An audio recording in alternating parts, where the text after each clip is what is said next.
Welcome to the virtual Zoom Caring Village mission. We are so happy to have you this morning.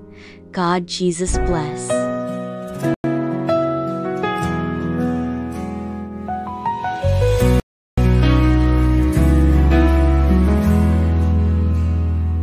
Salvation is found in no one else. Your name.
Kami sembah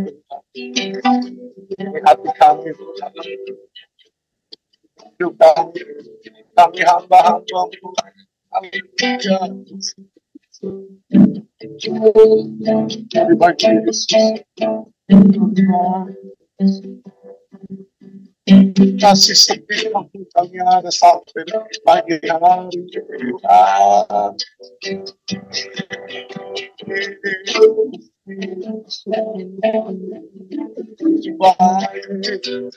Yesus pagi, Yesus pagi.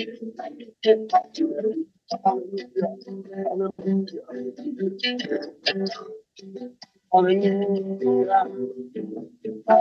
Puji-puji namamu Tuhan. Kami percaya Tuhan melayakkan kami semua. Semua hamba-hamba tahu siapa kami dari segala keterbatasan. Tuhan melayakkan kami. Ini benar karena kasih karunia Tuhan. Haleluya. Terima kasih korban Yesus di atas kayu. Terpuji namamu Tuhan. Percaya Tuhan sudah melayakkan kami, urapi kami.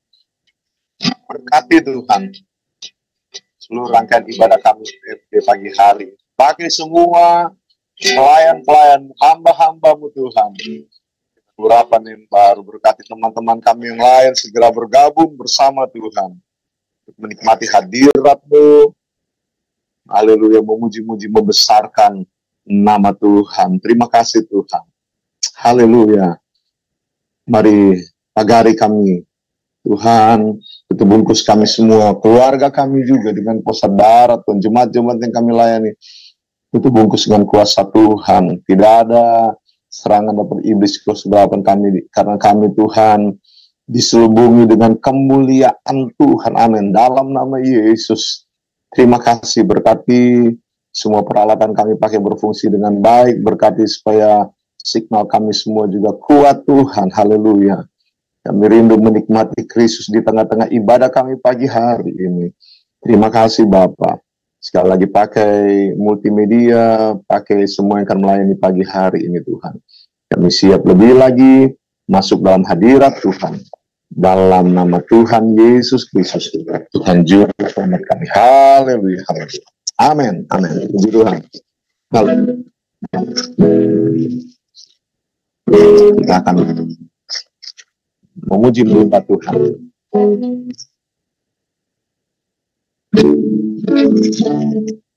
Betal Bapa besar kebaikan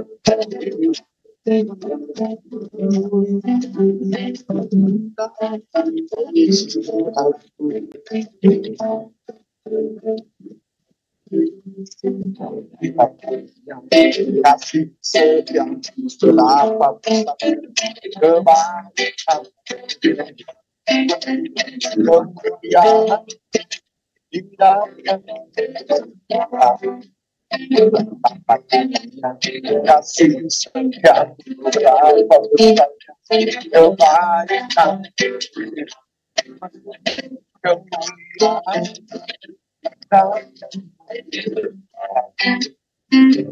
Tempat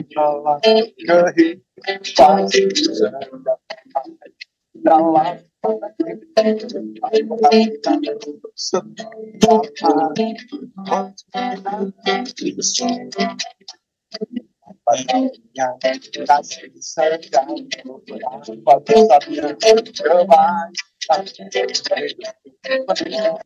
kemuliaan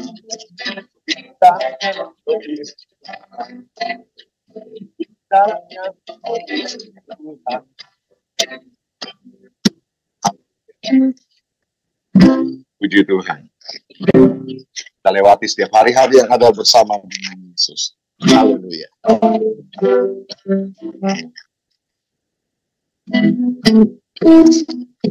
Hari-hari selamat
Amin.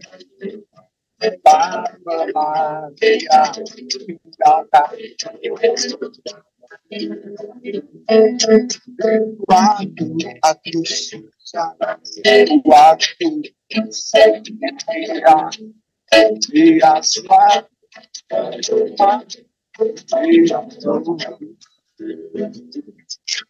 ada satu sobat yang amin.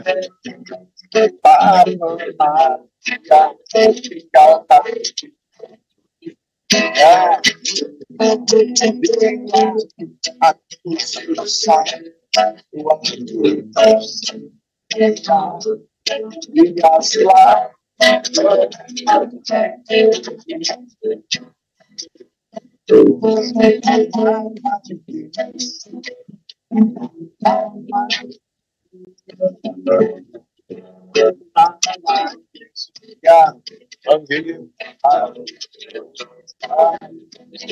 menghidupkan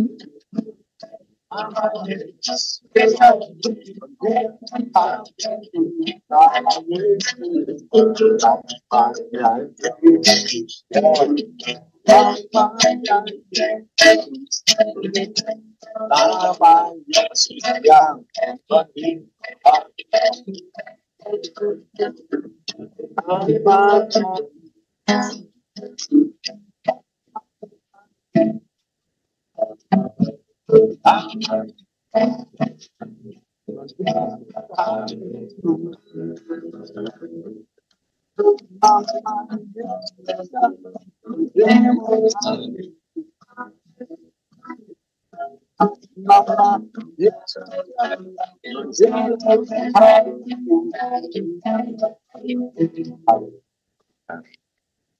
Haleluya.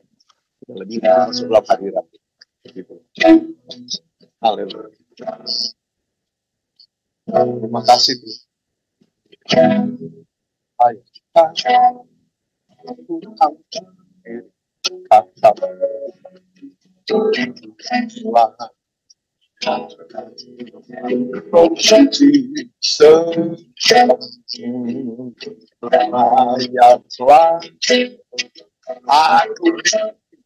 hadapan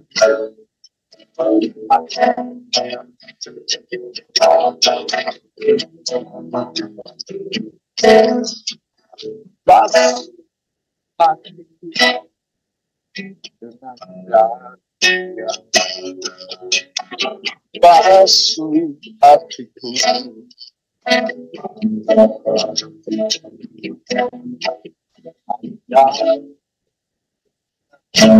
kesucian berlayar ada di hadirat Bapa. Terima kasih Tuhan. Haleluya. Siapkan hati kami sebentar. Terima kasih Tuhan. Saya firman Tuhan menyertai setiap kali saat hidup di hari-hari Tuhan. Terima kasih Tuhan.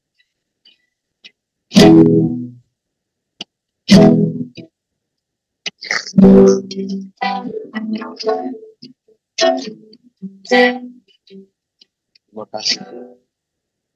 Terpuji nama Tuhan. Haleluya. Kami percaya setiap kami Tuhan.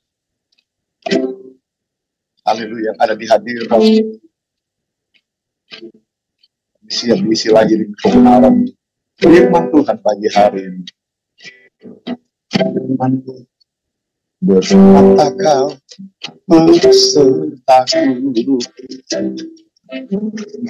aku buat roh dan jiwa, aku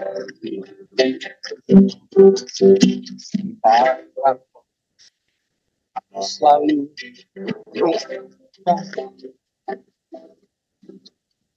setiap aku bercanda, sayap akan terbang di tengah badai, tak menyerah, tak kekuatan dan terlena.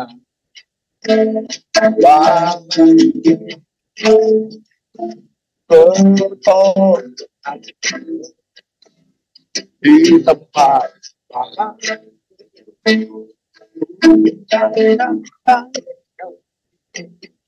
aku berserah,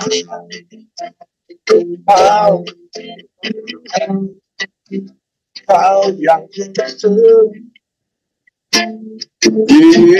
Yesus Raja. Kita percaya firman Tuhan adalah kekuatan dalam kehidupan. Haleluya. Firman kita ada sampai lagi hari. Haleluya. Terus dan terus menembus dalam hidup. Amin. Amin. Apakah bersatu tertumbang roda jiwa,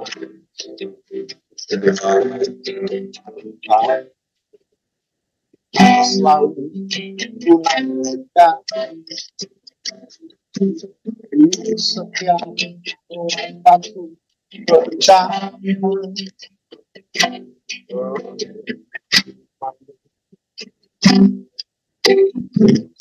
Amin.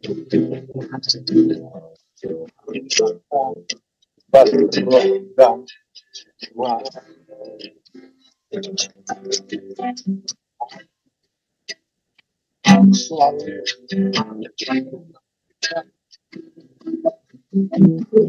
Setiap orang aku percaya dengan saya ku akan kau menyerah, kau kekuatan dan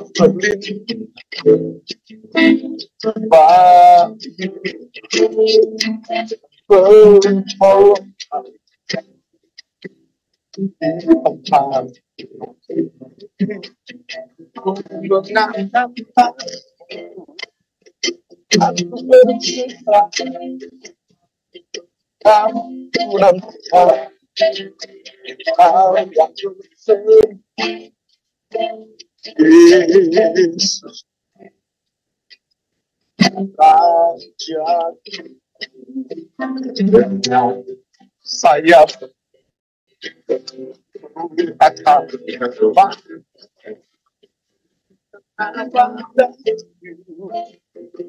tak menyerah aku kuatkan dan berlindung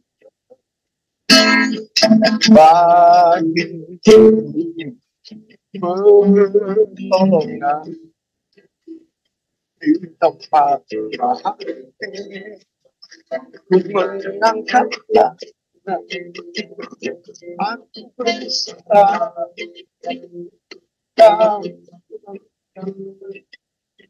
kau yang sembahyang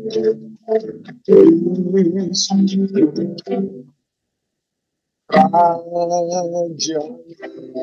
Amin, amin. Terima kasih Tuhan. Kasih Bapak buat pagi.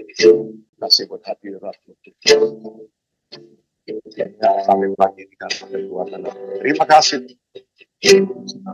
Dalam nama Yesus kami serahkan pemberitaan firman-Mu selalu kebenaran. Haleluya. Kami siap isi kebenaran firman, urapan baru menyertai kami semua.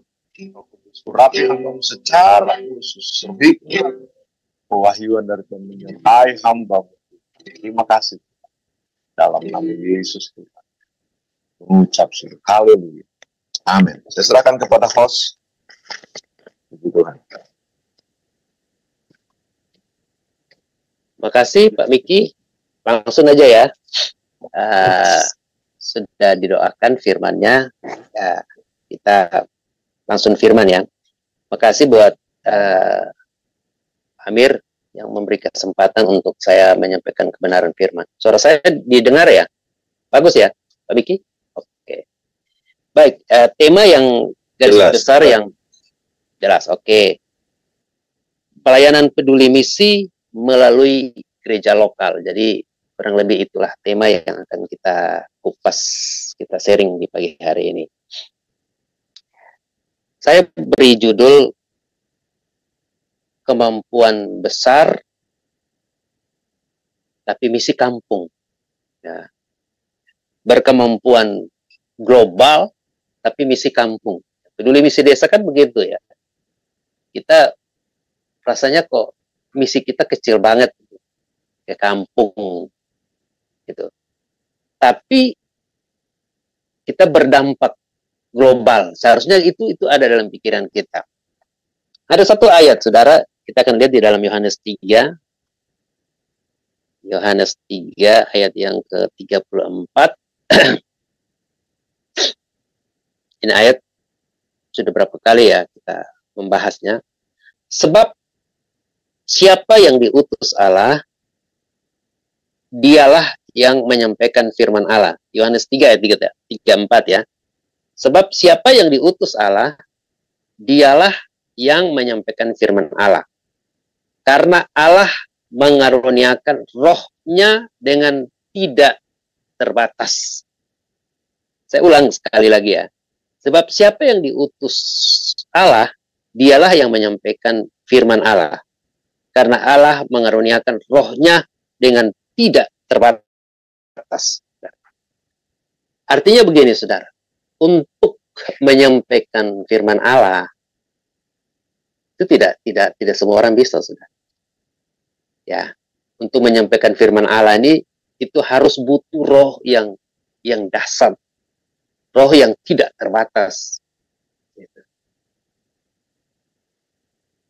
Kita bisa lihat di sini, saudara, bahwa mungkin kita di Zoom ini ada yang di Kalimantan, di desa-desa.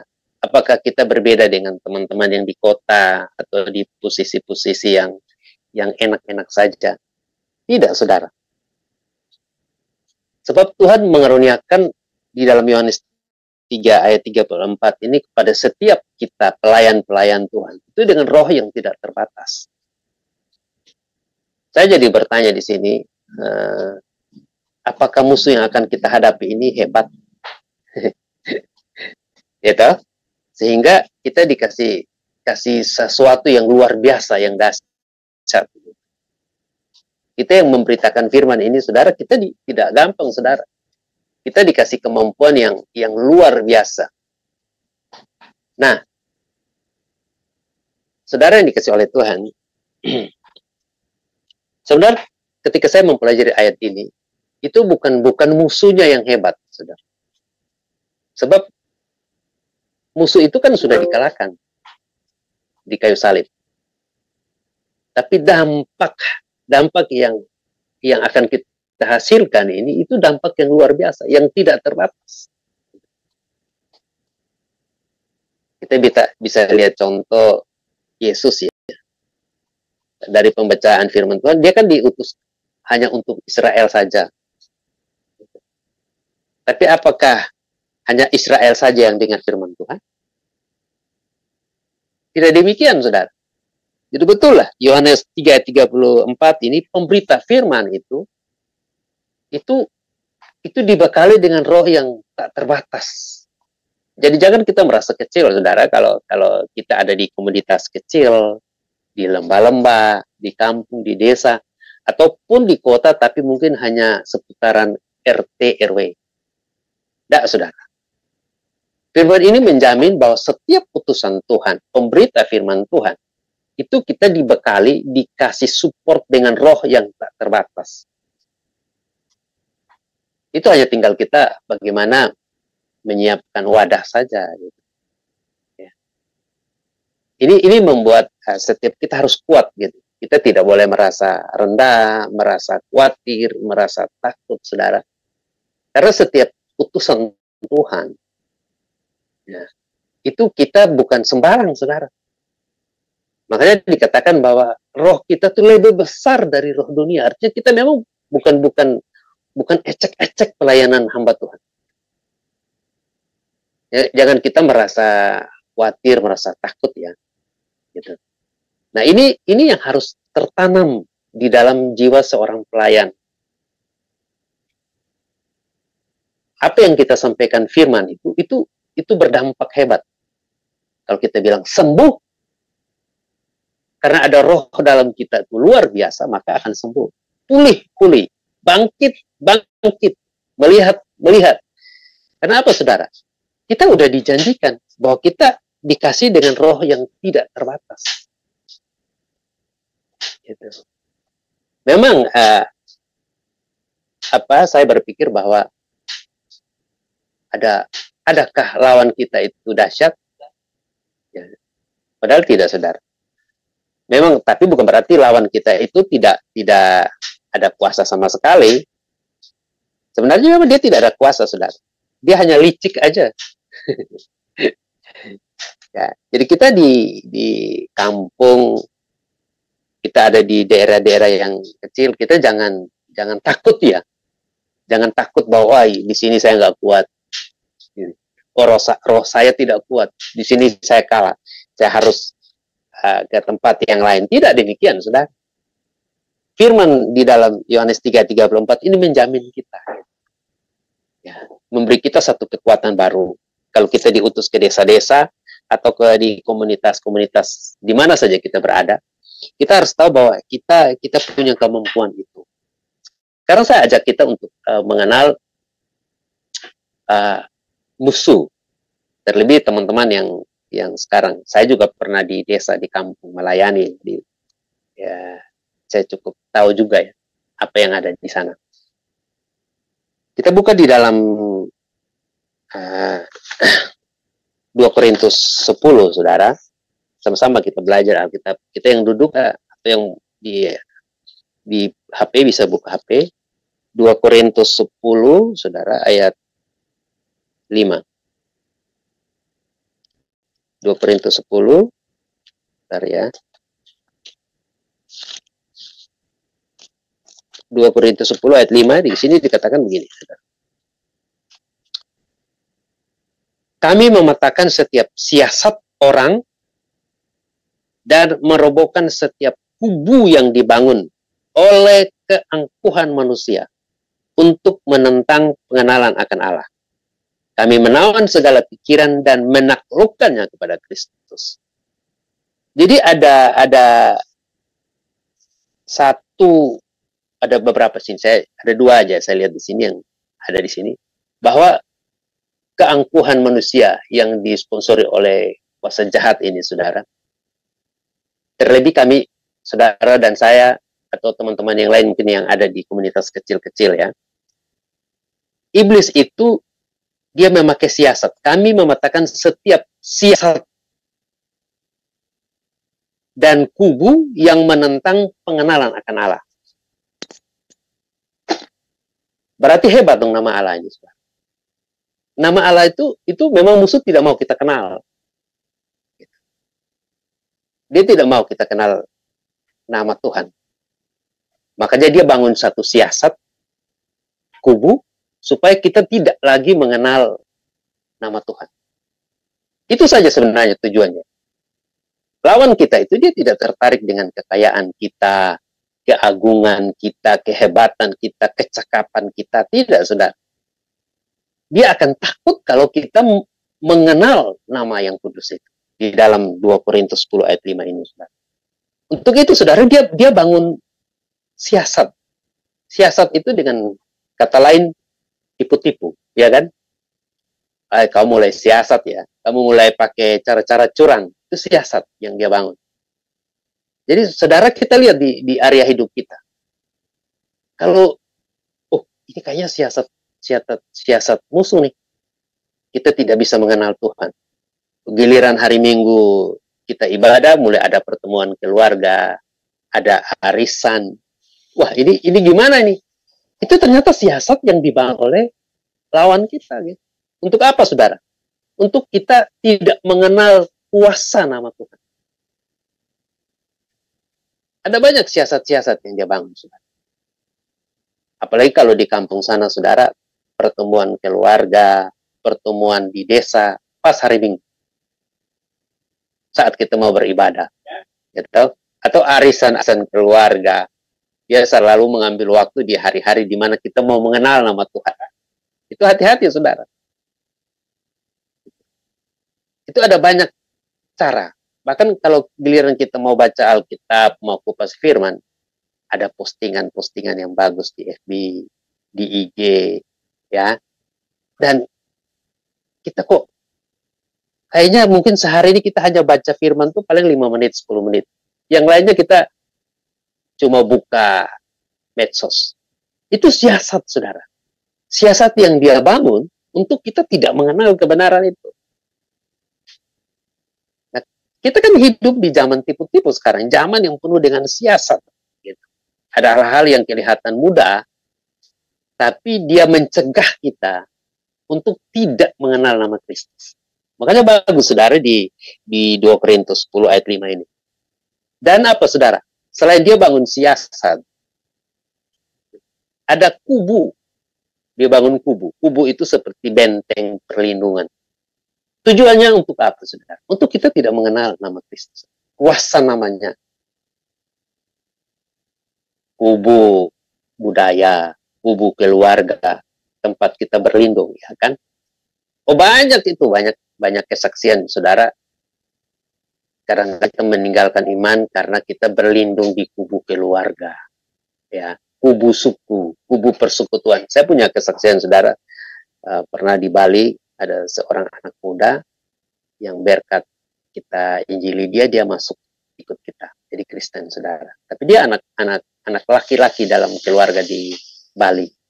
Dan kita tahu, saudara, di Bali itu Hindu itu mereka punya kubu atau benteng yang kuat untuk anak laki tidak keluar dari ikatan adat, saudara. Itu warisannya tuh mutlak jatuh pada anak laki, apalagi kalau anak laki sulung. Ternyata ketika ayat ini berbicara, baru saya tahu, oh, ternyata ini kubu yang dibangun untuk kita tidak mengenal kebenaran, saudara. Tidak bisa, Pak, ini kan adat kita, ini keluarga besar. Saya juga lahir dari keluarga, saya harus lahir dari keluarga.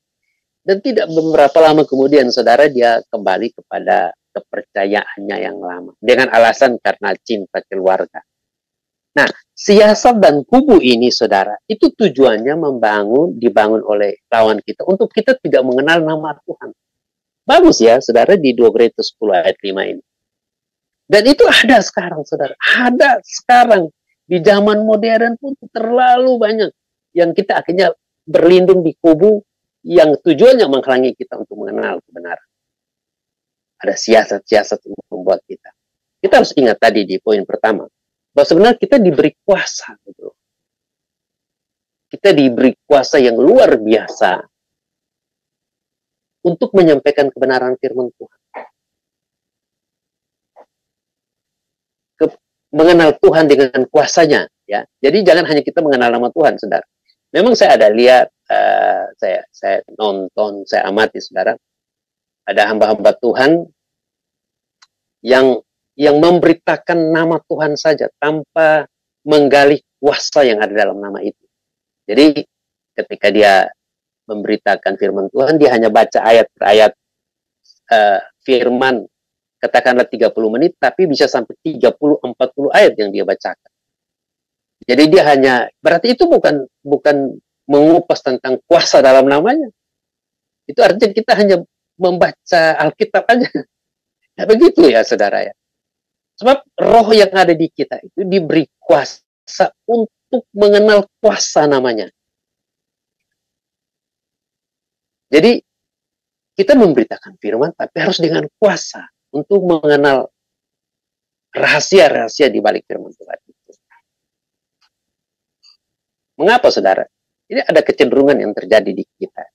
Maaf ya, kita di sini kan rata-rata semua hamba Tuhan. Apa, saudara? Karena kita hamba Tuhan itu jarang kita lebih banyak nonton. Seharusnya kita hamba Tuhan nggak lagi habiskan waktu dengan nonton khotbah-khotbah yang ini ya, yang tidak benar, nonton video-video yang nggak ada kualitasnya gitu. Bahkan bisa membuat kita undur dari pemahaman kita tentang firman Tuhan. Sebab roh yang Tuhan kasih untuk kita mengenal kebenaran firman Tuhan. Kenapa kita harus tertarik dengan ajaran-ajaran yang kita belum terlalu tahu sumbernya. Dan ini perlu, saudara ya. Perlu kita di dalam misi kita untuk memenangkan Indonesia ini, kita harus paham sampai di situ.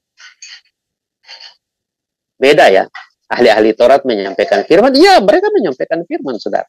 Mereka tahu betul dari ayat ini ke ini, ayat ini, jadi mereka hanya baca ayat-ayat tanpa mempraktekkan kuasanya. Bisa, saudara. Kalau kita diutus ke satu situasi di desa atau di komunitas-komunitas tertentu, itu Tuhan tidak hanya bekali kita dengan pengetahuan akan firman, saudara, tapi dengan kuasa. Gitu. Ya, Tuhan Yesus memberitakan firman dengan kuasa, saudara. Amin ya. Kita sampai di sini kita harus tahu sebagai pekerja misi.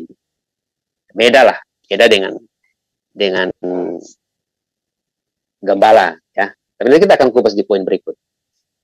Di Efesus 2 ayat 10, saudara, kita lihat. Efesus 2 ayat 10. Efesus 2 ayat 10, sini dikatakan,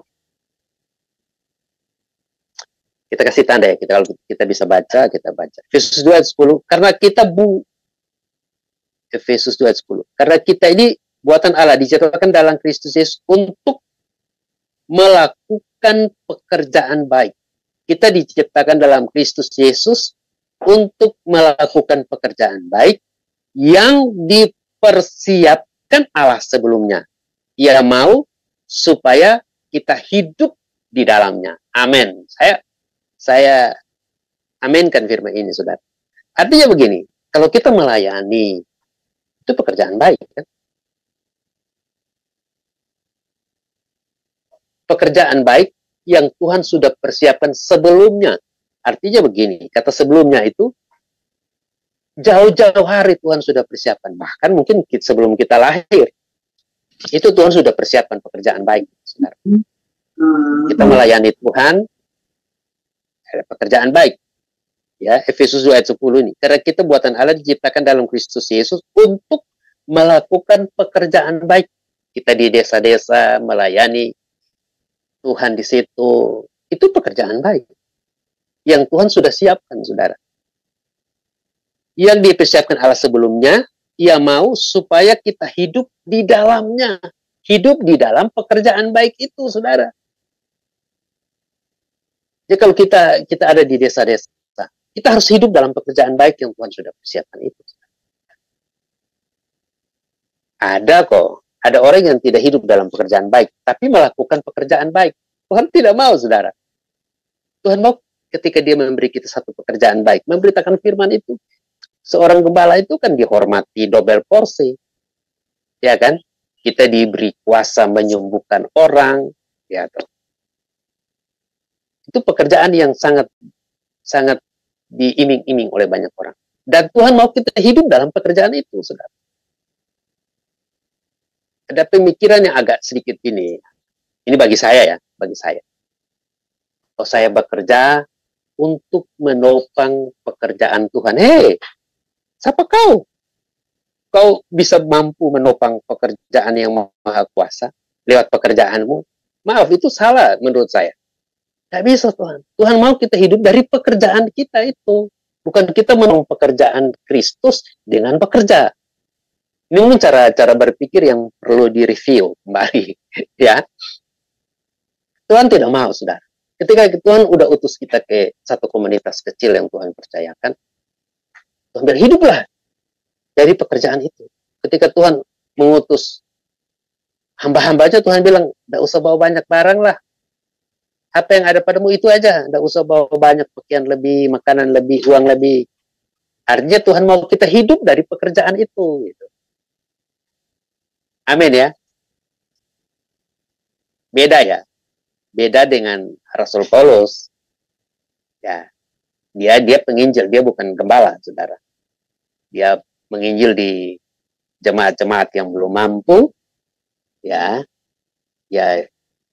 harus dijual tenda karena dia tidak mengambil persembahan dari sana, bahkan dia beri. Habis itu dia pindah ke tempat lain, gitu. Dia tidak menetap di sana dari satu tempat ke tempat lain. Dan itu bukan contoh yang harus kita pakai dalam pengembalaan. Pengembalaan kan tidak berpindah-pindah. Dia harus hidup dari pekerjaannya dia, memberitakan firman di komunitasnya dia. Ketika umat Tuhan di situ mampu menopang dia dalam pelayanan, ya kau stay by di situ. Akan repot, saudara. Nanti itu bertentangan dengan firman. Memang firman ini harus digali. Konsep Tuhan jadi penjala manusia dengan penjual tenda itu beda. Ya, kita harus sungguh-sungguh mempelajari Alkitab. Memang ada di kalangan hamba-hamba Tuhan masih udah gembala, tapi masih konsep tenda. Nggak bisa. Tenda itu kan jalan ke sana kemari dia. Tapi gembala itu konsepnya penjala manusia. Kau hidup dari pengembalaanmu. Kalau tidak mau jadi gembala, berarti dia penginjil. Karena penginjil dia memberi makan, memberi makan firman, memberi makan juga jemaat. Itu begitu. Ya, lalu gembala beda. Gembala beda. Makanya Tuhan mau di dalam Efesus 2 ayat 10 ini kita hidup dari pekerjaan baik yang Tuhan sudah siapkan sebelumnya. Jadi pekerjaan baik yang Tuhan siapkan sebelumnya, dan selain pekerjaan baik itu, Tuhan mau kita hidup dari pekerjaan itu. Itu penting, saudara. Kita harus paham ini dulu, ya. Kalau kita diutus ke satu wilayah tertentu, makanya perlu hamba Tuhan itu harus hidup dari iman. Kalau hamba Tuhan nggak hidup dari iman, itu bukan hamba Tuhan lah. Itu ya pekerja, gitu ya. Pekerja itu beda, memang berbeda lah. Kalau kau sudah jadi hamba Tuhan, kalau tentara ya dia harus hidup dari tentara lah. Guru ya hidup dari guru, hamba Tuhan ya dari pemberitaan firman. Nggak bisa tawar menawar itu. Ya, konsep jual tenda dengan konsep penjala manusia beda. Nah, ini kita harus sampai di sini, Pak, saudara. Jadi setiap pelayanan yang kita lakukan itu selalu berdampak global. Kita kembali kepada Yohanes tadi, Yohanes 3:34 gitu. Roh yang Tuhan kasih kepada kita, setiap anak-anak Tuhan, apalagi hamba-hamba Tuhan, itu roh yang tak terbatas. Bukan tak terbatas untuk menaklukkan musuh, ya oke. Tapi dampak dari pelayanan kita itu tak terbatas. Karena musuh itu udah dikalahkan. Tak terbatas dalam memberitakan firman. Ya, firman itu memang harus dikali, saudara. Gitu. Saya tidak kurang setuju bahwa setiap angkatan itu mendoktrin firman Tuhan sebagai patokan yang paling top. Nah, karena firman Tuhan itu dibukakan per angkatan. Ya, Wahyu sampai sekarang aja belum dibukakan semuanya. Tidak bisa satu angkatan bahwa klop ini loh firman Tuhan ini. Udah paling patok. Nah, begitu, saudara. Sesuai dengan keadaan berpikir manusia. Nah, roh yang tak terbatas ini Tuhan pakai untuk memberitakan firman. Memberitakan firman, Tuhan kasih roh yang tak terbatas dalam dampak pelayanan kita. Kita harus hamba Tuhan, harus mengerti sampai di sini. Kita punya pegangan kuat itu, saudara. Jadi, dia entah di komunitas kecil, dia di kota besar, tapi semua sama-sama kita dibekali dengan roh yang tak terbatas. Tinggal bagaimana kita menyiapkan nampan untuk menampung roh ini aja. Kalau kita siapkan nampannya kecil, ya begitu aja. Amin ya. Kalau kita puasa 1 hari, ya 1 hari aja kekuatan kita yang dikasih. Gitu. Kalau kita puasa 3 hari, ya 3 hari juga kekuatan kita yang dikasih. Ya kan? Kalau kita puasa 40 hari seperti Musa dan Yesus, ya seperti itu juga. Kalau kita mampu 60 hari, silakan. Karena roh yang dikasih itu tak terbatas. Gitu. Dari kita aja. Dari kita aja kita mampu siapkan seberapa yang Tuhan kasih. Jadi teman-teman yang ada di desa, ayo siapkan dirimu. Karena roh yang disiapkan bagi kita dalam pelayanan, roh yang tak terbatas. Jangan batasi diri kita. Jangan merasa khawatir dengan keadaan kita, saudara. Kita akan bisa terus. Kita jangan terpengaruh dengan keadaan sekarang yang banyak hoax-hoax. Itu. Seolah-olah kita nggak ada kuasa lagi. Nah, saudara, ada saja kita punya kuasa. Dalam pelayanan ini kita harus yakin sungguh-sungguh. Dan satu, saudara, selalu saya ingatkan dalam khotbah saya bahwa anak Tuhan, terlebih hamba Tuhan, itu harus hidup dari iman, saudara. Karena kita beriman kepada Kristus, kita harus hidup dari iman. Iman itu sesuatu yang tidak kita lihat, tapi kita yakini. Itu iman, saudara. Kalau sesuatu yang kita lihat dan kita yakini, mah itu bukan iman, saudara. Kalau saudara punya gaji lancar tiap bulan, mah itu bukan iman, saudara. Gitu? Kita meyakini sesuatu yang tidak kita lihat, itu iman. Nah, itu harus hamba Tuhan punya ciri itu, saudara. Baru kita bisa gunakan roh yang tak terbatas itu dalam melayani, mengupas firman, mengenal firman, Gitu. Kita mengupas firman dengan rahasia-rahasianya. Bukan kita hanya membaca firman dari ayat ini ke ayat ini, ayat ini ke ayat ini, dan kita nggak melihat rahasia-rahasia di balik firman itu. Karena firman itu bicara tentang Kristus. Makanya di dalam 2 Korintus 10 ayat 5 itu, dia membangun satu siasat dan kubu dengan tujuan utama aja, untuk menghalangi kita mengenal kuasa nama Allah. Itu kita harus miliki itu, saudara-saudara. Sama-sama kita berjuang, saya dan saudara, untuk kita selalu habiskan waktu lebih banyak mengenal firman, mengupas firman. Apalagi saudara dan kita rata-rata di sini gembala, saudara. Kita betul-betul harus andalkan iman kita, hidup dengan iman kita dalam pengembalaan. Sebab kita nggak ada apa-apa, kita udah dibeli kok. Kita udah lunas dibayar. Kita nggak ada apa-apanya. Kita nggak bisa inilah, nggak bisa tawar-menawar. Kita udah lunas dibayar. Mari kita layani Tuhan dengan sungguh-sungguh. Jangan khawatir atau merasa karena kita dari ujung sini, ujung situ, kita merasa kecil. Kita sama semua. Karena kita sama-sama diberi roh yang tak terbatas untuk mengenal kebenaran, untuk memberitakan kebenaran, untuk mengupas mengenal kebenaran firman itu. Kita harus miliki itu. Mari kita berdoa. Bapa, dalam nama Tuhan Yesus Kristus, terima kasih buat serapan pagi yang kami nikmati daripada-Mu. Serapan pagi rohani ini, Tuhan, menguatkan kami, Tuhan, bahwa betapa cinta-Mu bagi kami. Sehingga Engkau memberi kami dalam pelayanan kami bukan roh yang ecek-ecek, tapi roh yang dahsyat, roh yang tak terbatas, dahulu sekarang tetap sama. Biar kami sadar itu, Tuhan, supaya kami melayani Engkau dengan sungguh-sungguh, dengan kekuatan penuh. Karena kami tahu kedatangan-Mu sudah dekat, ya Bapa. Bahkan pekerjaan yang kami lakukan baik ini, Tuhan, Engkau sudah mempersiapkan sebelumnya. Dan Engkau mau kami hidup dalam pekerjaan yang telah Engkau siapkan itu. Terima kasih Bapa. Ampuni segala pikiran, taksiran, dosa-dosa kami yang salah mengerti firman-Mu. Ajar kami Bapa untuk lebih dalam lagi memahami Engkau. Dalam nama Tuhan Yesus, kami mengucap syukur buat firman. Haleluya. Amin. Silakan saya serahkan kepada pendoa syafaat. Pak, siapa ya?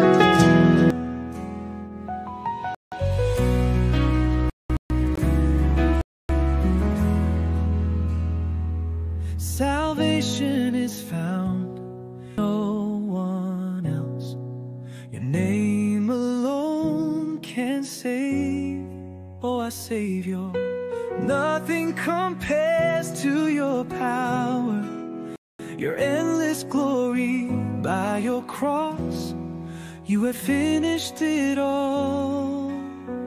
The name of Jesus is lifted high. In Him we find our liberty. He is our hope, our solid rock. The name of Jesus, our sure